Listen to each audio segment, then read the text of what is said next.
existe des combats que l'on ne voit pas, des affrontements qui ne laissent ni traces visibles, ni cicatrices sur la chair, mais qui décident pourtant du destin d'une âme.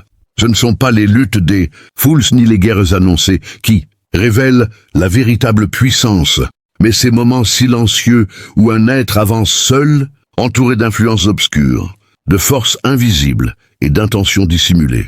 Là où certains croient marcher sur un chemin dégagé, d'autres traversent des territoires chargés, peuplés de regards envieux, de manipulations subtiles et de pratiques occultes qui cherchent à détourner, affaiblir ou briser. Depuis toujours, les élus savent que le monde ne se limite pas à ce qui est visible. Derrière les apparences, il existe des réseaux d'ombre, des cercles de sorcellerie, des alliances fondées sur la peur et la domination, qui tentent d'imposer leur volonté à ceux qui portent une lumière dérangeante. Mais ces forces ignorent une loi fondamentale. La lumière authentique ne se confronte pas frontalement à l'ombre, elle la traverse. C'est dans cette traversée que se révèle le véritable pouvoir, celui qui ne dépend ni du nombre, ni des rituels, ni des cris, mais d'un alignement intérieur forgé dans l'épreuve. C'est dans cette compréhension profonde que s'inscrit ce message. Car le véritable pouvoir ne naît pas dans les triomphes faciles, mais dans la capacité à rester debout lorsque les ombres se resserrent, lorsque les influences occultes se multiplient et que les chemins semblent se fermer. Ce qui va suivre n'est pas un récit ordinaire, mais une plongée dans cette vérité ancienne que seuls ceux qui ont traversé l'épreuve reconnaissent instinctivement.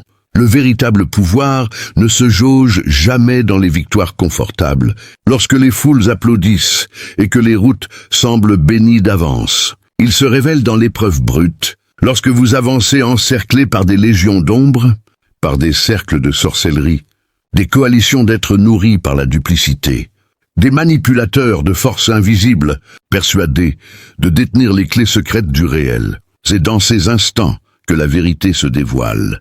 Souvenez-vous des mystiques retirés dans les montagnes ou les forêts sacrées, là où la sorcellerie ancienne tentait parfois de troubler l'esprit par la peur, les visions et les illusions.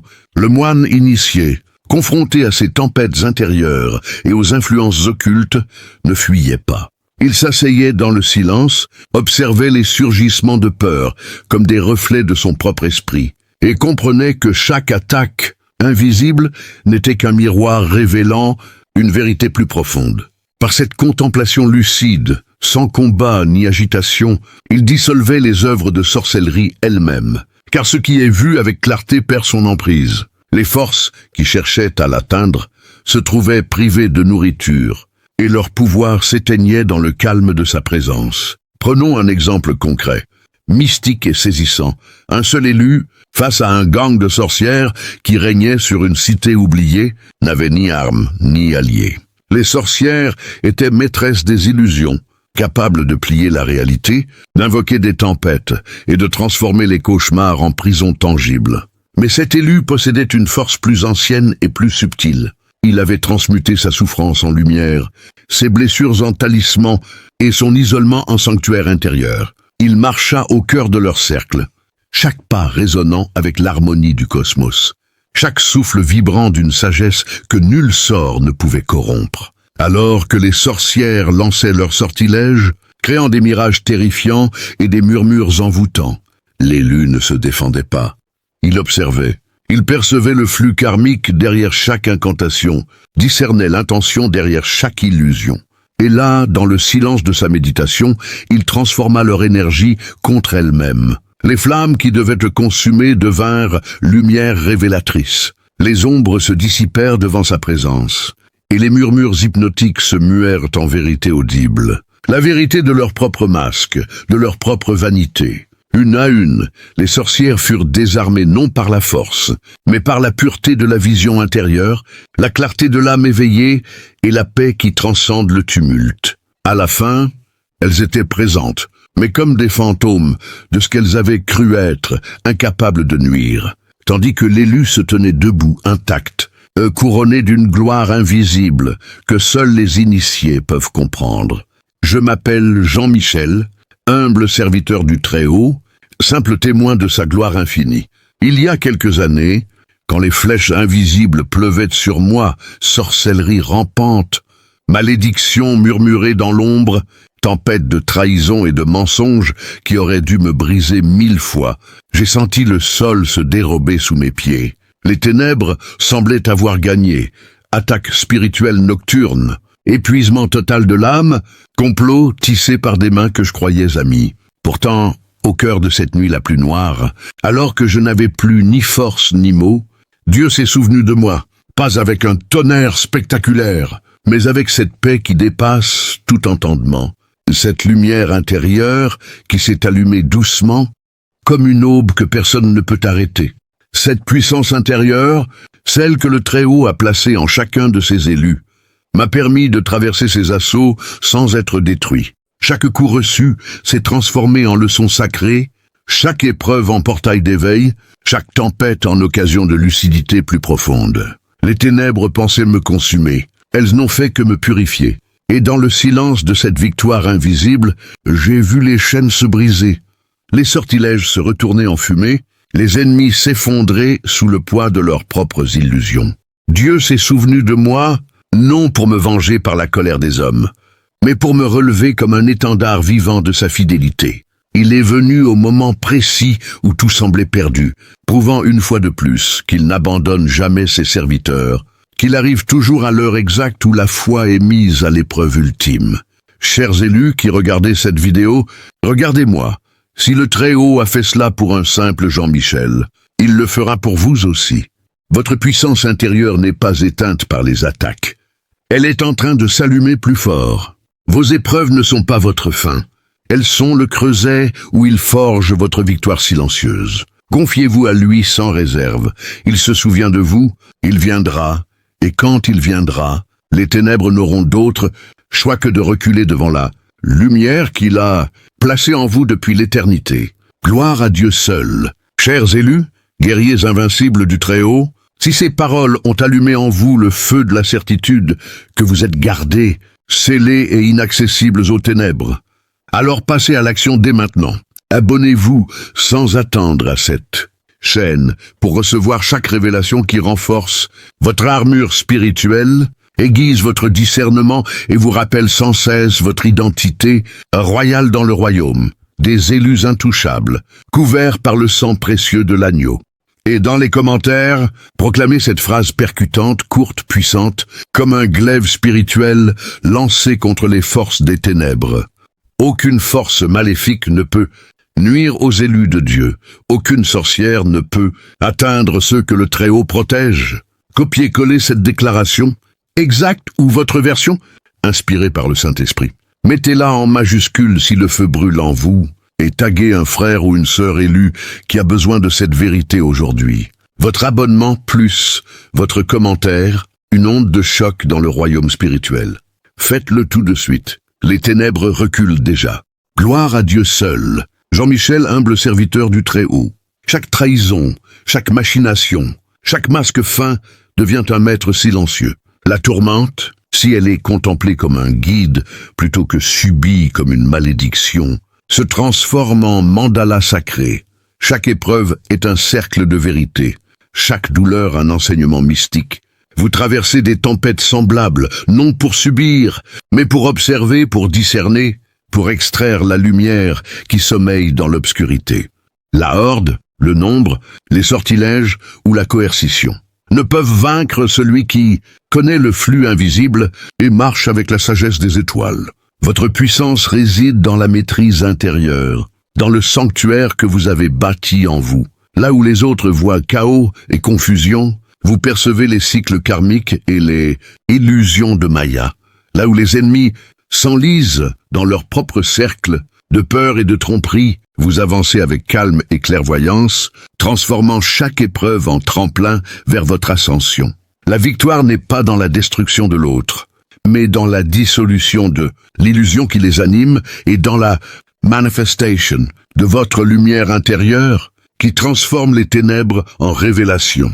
Marchez avec confiance sur ce chemin secret. Transformez la souffrance en pouvoir, la solitude en sanctuaire et chaque obstacle en opportunité mystique. Méditez sur votre essence, observez les mouvements invisibles autour de vous Et souvenez-vous que vous êtes les gardiens du souffle divin, capables de dissoudre les illusions et d'éveiller les âmes, même dans les ténèbres les plus profondes. L'univers vibre à l'unisson avec votre méditation, et chaque souffle que vous prenez façonne la réalité autour de vous. Car il existe une vérité que les cercles occultes refusent d'admettre, une loi silencieuse, inscrite bien avant les premiers, rituels et les premières incantations. Un élu ne peut pas être détruit par la magie, car il ne vit pas uniquement dans le monde visible. Les sorcières peuvent tracer des cercles, murmurer des noms interdits, convoquer des forces anciennes et soulever les vents de la peur, mais tout cela n'opère que dans les couches superficielles de la réalité. L'élu, lui, est ancré dans une profondeur où leurs sortilèges n'ont plus de prise. C'est comme tenter de noyer une montagne avec une vague. Le tumulte peut frapper la surface, mais le cœur demeure immobile. Les anciens le savaient. Dans certaines traditions oubliées, on racontait que lorsqu'un élu était visé par des attaques occultes répétées, ce n'était pas sa fin qui s'annonçait, mais son renforcement. Chaque tentative devenait une friction sacrée, une pression cosmique qui densifiait son champ intérieur. Là où la magie noire cherche la fissure, elle rencontre une structure forgée par l'épreuve. Car l'élu ne se contente pas de survivre, il absorbe, il transmute, il redirige. Ce que les sorcières envoient comme destruction revient sous forme de clarté, révélant leurs propres limites. Il y eut un temps où un élu fut frappé par des nuits interminables, des rêves lourds, des signes inquiétants que seuls les initiés savent reconnaître. Les tempêtes se levaient autour de lui, pertes soudaines, isolement, rejet, attaques invisibles. Ceux qui observaient de l'extérieur pensaient assister à son effondrement. Mais à l'intérieur, quelque chose se produisait. Dans le silence de ses veilles nocturnes, l'élu apprenait à rester immobile, au cœur du chaos. Comme un moine assis au milieu d'un séisme, respirant à travers les secousses. Et c'est précisément là que la magie hostile perdait son pouvoir. Elle ne trouvait aucune peur à quoi s'accrocher. Chers élus, sentinelles invincibles du Très-Haut, si ces vérités ont fait vibrer votre esprit et ravivé en vous la flamme de votre identité, royale, celle d'enfant de Dieu, intouchable et couvert par son sang, alors agissez maintenant avec audace. Abonnez-vous dès cet instant à cette chaîne pour ne rater aucune de ces révélations qui renforcent votre armure spirituelle, aiguisent votre discernement et vous rappellent jour après jour que vous êtes scellés, protégés et victorieux dans le royaume. Et dans les commentaires, laissez immédiatement ce signe puissant, Forofo, suivi de cette phrase percutante et courte. Aucune sorcière ne peut atteindre les élus de Dieu. Écrivez exactement, qu'atteint-il aucune sorcière ne peut atteindre les élus de Dieu. Ou votre version personnelle, si le Saint-Esprit vous inspire autrement, mettez-le en majuscule si le feu brûle fort en vous, et taguez un frère ou une sœur élue qui a besoin de cette déclaration aujourd'hui. Votre abonnement plus votre 444, plus votre phrase, un cri de victoire qui ébranle les ténèbres et renforce la communion des élus. Et surtout, restez jusqu'à la fin de la vidéo. Ce qui arrive dans les dernières minutes est une clé puissante, une confirmation directe du Très-Haut pour ceux qui persévèrent. Ne partez pas avant la fin, votre bénédiction finale vous attend là. Faites-le maintenant. Les cieux observent, les ténèbres tremblent. Gloire à Dieu seul. Jean-Michel, humble serviteur du Très-Haut. Les sorcières travaillent avec l'agitation, l'émotion brute, la panique et la fragmentation de l'esprit. L'élu, lui, traverse les tempêtes de la vie comme l'arbre ancien traverse les saisons. Les vents arrachent les feuilles, la foudre peut frapper, mais les racines plongent si profondément qu'aucune force extérieure ne peut les déraciner. Chaque épreuve devient une confirmation silencieuse. Ce qui ne m'a pas détruit m'a rendu plus stable dans l'invisible. C'est ainsi que, malgré les attaques répétées, l'élu demeure debout, souvent fatigué en apparence, mais invaincu dans son essence. Il existe aussi des récits où les sorcières, frustrées de voir leurs rituels échouer, redoublaient d'efforts, changeant de symbole, de cycle lunaire, de sacrifice. Pourtant, à chaque tentative, quelque chose d'étrange se produisait.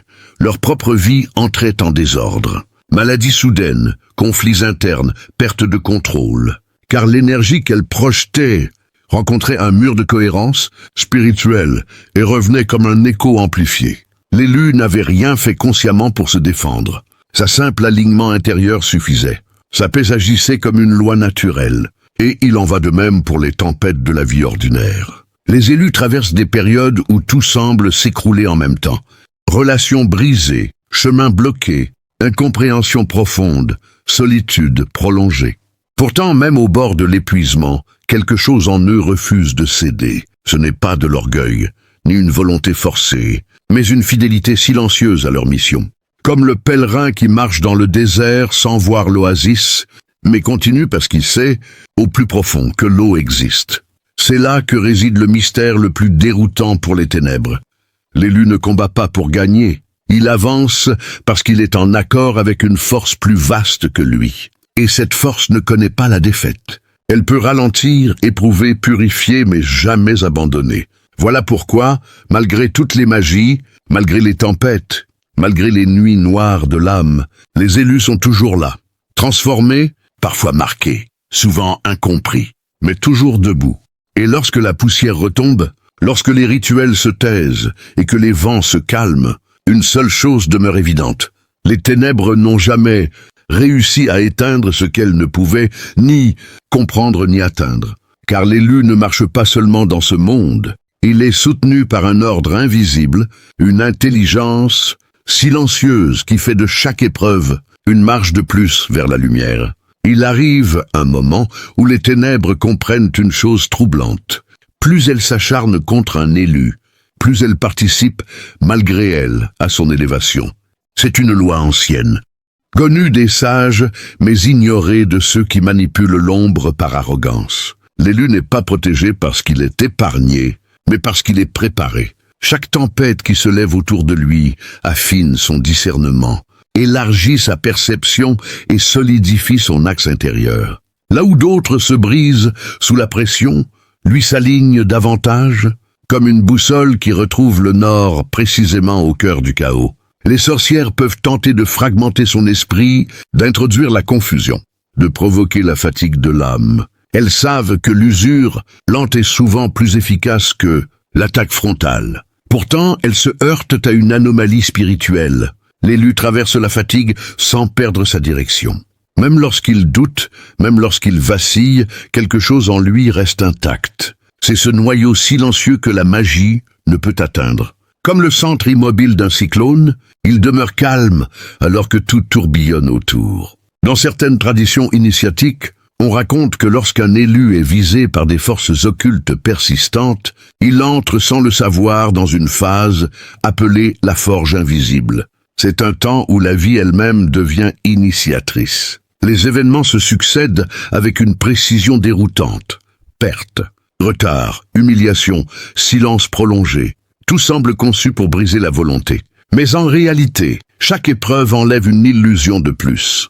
Ce qui tombe n'était pas essentiel. Ce qui reste devient indestructible. Il y eut un autre élu, autrefois, qui traversa des années de tempêtes successives. Rien ne se stabilisait. Chaque fois qu'un semblant de paix apparaissait, une nouvelle vague surgissait. Ceux qui l'observaient disaient qu'il était maudit, mais dans l'invisible, un autre récit se déroulait. Chaque tempête l'obligeait à s'ancrer plus profondément dans le réel, à détacher son identité des circonstances, à reconnaître que sa valeur ne dépendait ni de la reconnaissance, ni du confort, ni de la victoire apparente. Et lorsque les attaques occultes se présentèrent, elles trouvèrent un être déjà dépouillé de ce qu'elles cherchaient à lui enlever. C'est là que réside l'erreur fondamentale des ténèbres. Elle croit que l'élu tient debout grâce à ce qu'il possède, alors qu'il tient debout grâce à ce qu'il a déjà perdu. La magie agit sur l'attachement, sur la peur de perdre, sur l'illusion de contrôle. Mais l'élu, forgé par les tempêtes de la vie, a appris à marcher, même lorsque tout disparaît. Comment détruire quelqu'un qui ne dépend plus de ce que vous pouvez atteindre? Ainsi, lorsque les rituels se répètent sans effet, lorsque les cycles lunaires passent sans résultat, un malaise s'installe chez ceux qui œuvrent dans l'ombre. Ils sentent, confusément, qu'ils nourrissent une force qu'ils ne comprennent pas. L'élu, sans lever la main, devient un miroir vivant. Chaque intention malveillante se reflète. non comme une punition consciente, mais comme une conséquence naturelle. Ce n'est pas une vengeance, c'est un équilibre.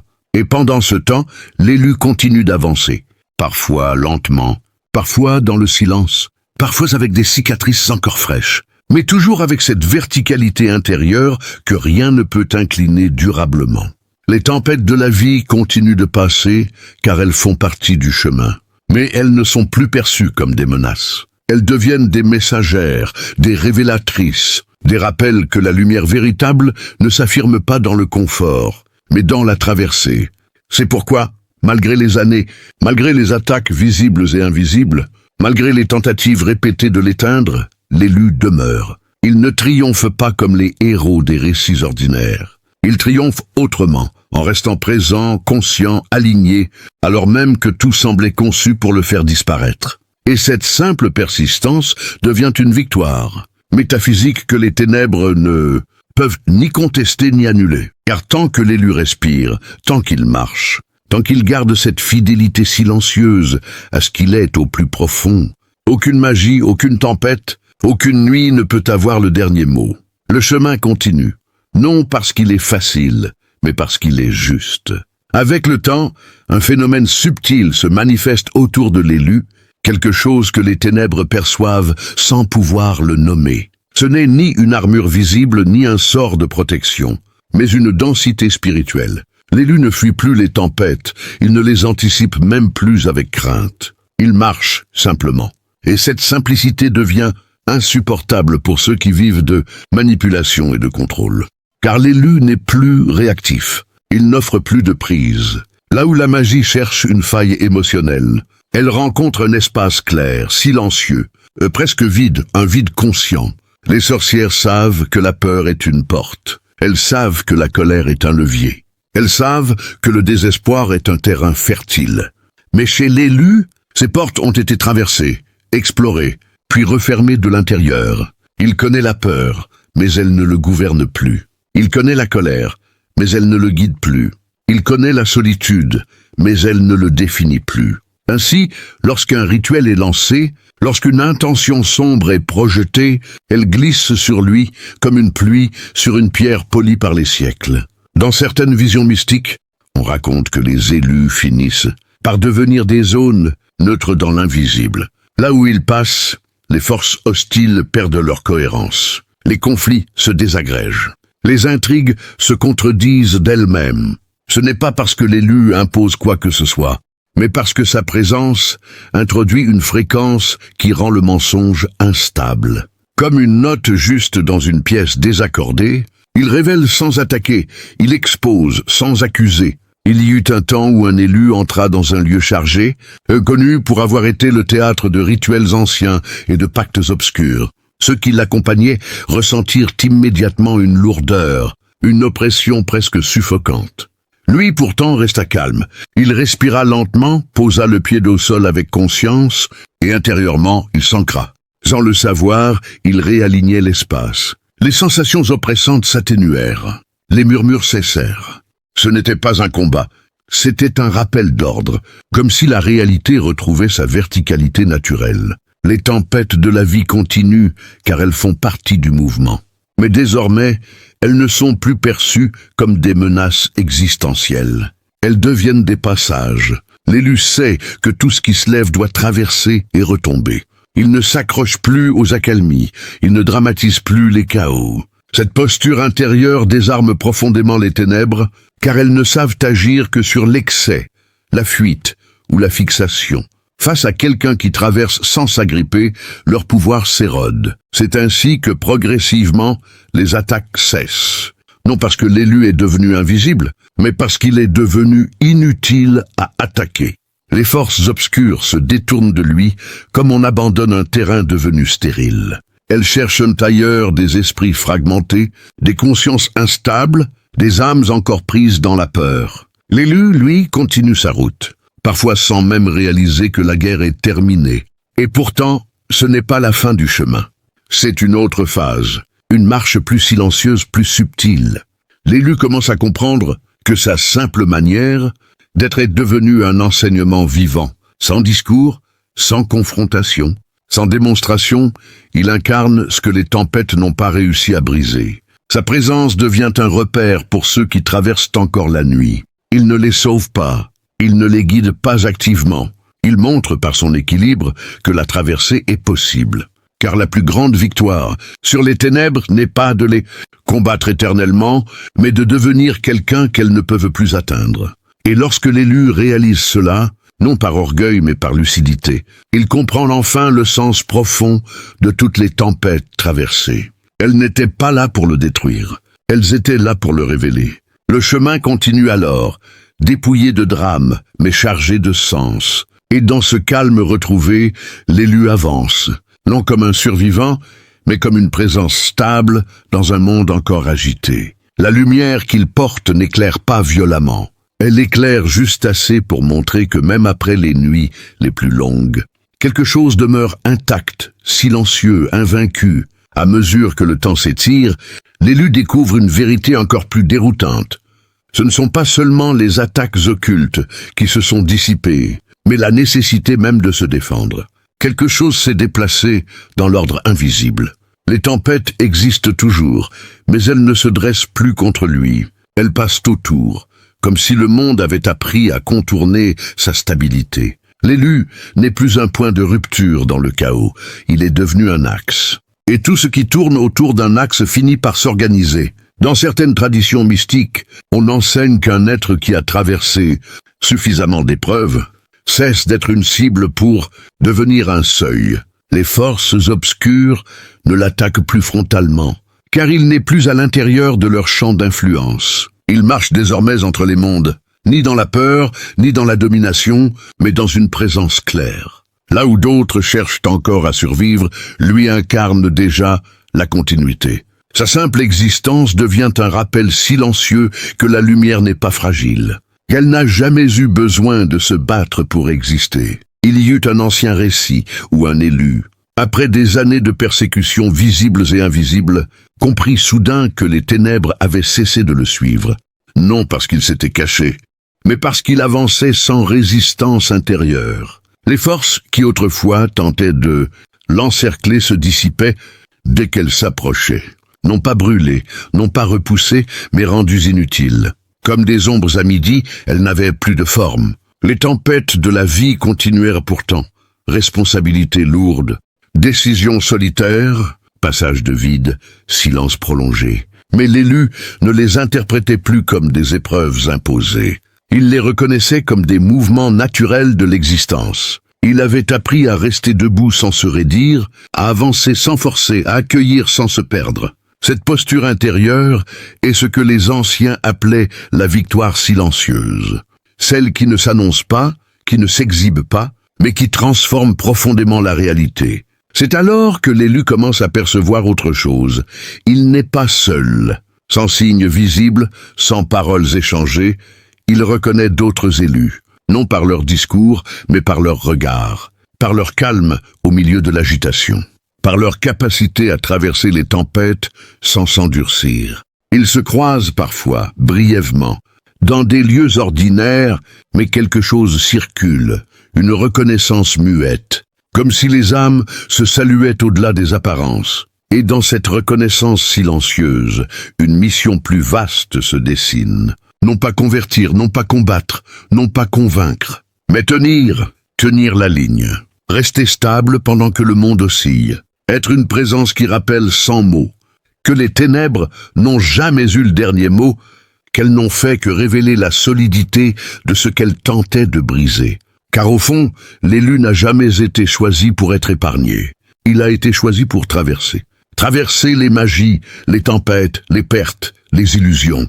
Et en traversant, montrer que quelque chose en l'humain est indestructible lorsque l'âme est alignée. Voilà pourquoi, malgré tout ce qui a été lancé contre eux, les élus sont toujours là, debout, présents, lucides et invaincus. Et si, en écoutant ces mots, quelque chose en toi résonne profondément, si tu reconnais ce chemin sans qu'on te l'ait jamais expliqué, alors sache que cette reconnaissance n'est pas un hasard. Elle est un appel silencieux à te souvenir de ce que tu es.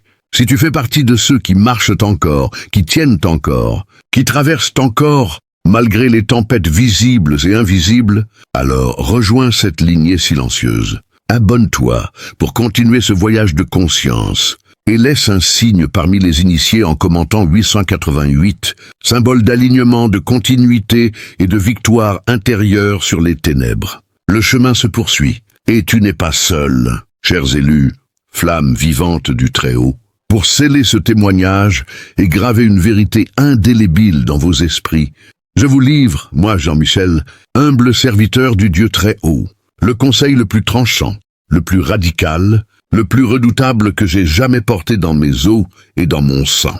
Il y eut une nuit où je n'étais plus qu'un débris humain. Les malédictions me traversaient comme des lames chauffées à blanc. Les trahisons venaient de visages que j'avais embrassés. La sorcellerie nocturne me vidait de toute force vitale. J'étais au bord de l'abandon total. Je n'avais même plus la force de prier correctement. Je n'ai fait qu'un seul geste désespéré. Je me suis écroulé intérieurement devant le trône et j'ai murmuré avec les dernières braises de ma foi. Ah, Seigneur, prends tout. Prends cette douleur qui me tue. Prends cette humiliation qui me noie. Prends cette fatigue qui m'enterre vivant. Fais-en ton arme, fais-en ton feu, fais-en ton jugement. Je te les donne, consume-les, et que ton nom seul en sorte glorifié. Ce n'était pas une prière polie, c'était un acte de reddition totale et d'audace extrême. Et Dieu a répondu, pas avec des mots doux, avec une explosion silencieuse de sa présence, une lumière qui n'éclaire pas, qui consume. Et à partir de cet instant, chaque coup que les ténèbres portaient ne me détruisait plus. Il me livrait plus de matière première à l'autel. Chaque flèche devenait combustible pour son feu. Chaque calomnie devenait bois pour son brasier. Chaque nuit d'angoisse devenait le creuset où il forgeait une autorité que plus rien ne peut briser. Aujourd'hui, je vous le déclare sans détour, avec la force de celui qui l'a vécu jusqu'à la moelle. Le conseil le plus percutant, le plus dévastateur pour les ténèbres, c'est ceci. Arrête de défendre ta vie. Arrête de protéger ton honneur. Arrête de riposter selon la chair. Remets tout, absolument tout, à Dieu comme une bombe à retardement spirituel. Dis-lui, prends cette attaque, transforme-la en ton missile, et frappe par moi, en moi, pour ta gloire. Fais cela sans réserve, sans calcul, sans filet de sécurité, et regarde ce qui se passe ensuite. Les sorciers s'effondrent d'eux-mêmes. Les complots se retournent comme des serpents qui se mordent la queue. Les malédictions rebondissent et frappent leurs lanceurs. Et toi, tu deviens un brasier, ambulant que les ténèbres ne peuvent même plus approcher sans s'embraser. C'est la victoire des vrais élus. Non pas celle qui évite la croix, mais celle qui transforme chaque croix en catapulte pour la gloire de Dieu. Vous qui êtes allés jusqu'ici, vous n'êtes pas arrivés par hasard. Le Saint-Esprit vous a conduit à ce moment précis pour que vous entendiez ceci. Faites-le, dès ce soir, dès maintenant, offrez votre pire blessure comme votre plus puissante arme, et restez tranquille. Le reste appartient au Dieu qui ne rate jamais sa cible. Je suis Jean-Michel, votre frère dans le feu, un témoin oculaire de sa fidélité implacable. Il est venu pour moi, il viendra pour vous. Et quand il viendra, les ténèbres n'auront plus qu'à hurler. Gloire, terreur et adoration au Dieu Très-Haut qui transforme les agonies en apocalypse pour ses élus. Amen. Et que cela soit scellé. Jean-Michel, serviteur de Dieu Très-Haut, tu sais maintenant. Marche dans la lumière divine.